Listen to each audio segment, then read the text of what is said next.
saya tak pasal mungkin bro you tengok semalam punya podcast kan, podcast Rafizi, dia ada berkata mengenai, apa ni, PKR akan membuka cawangan baru di Vietnam. Sebab kenapa? Rupa-rupanya, semua like dan juga comments tu, like tu daripada Nurul Izzah punya post tu, semuanya datang daripada akaun-akaun daripada Vietnam. Nampaknya Rafizi dakwa dah, bukan saya dakwa.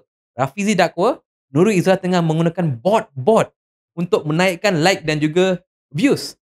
How desperate can they be to show And this kind of things? you're sitting in the government. Yeah.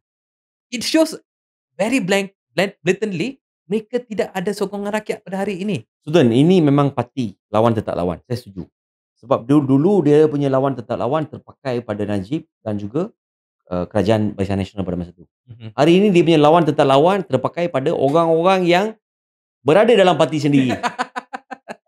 Dia lawan tetap lawan dengan orang ahli parti sendiri. Ahli parti sendiri. Saya tengok semalam juga ada satu grup UMNO tu Belasa PKR.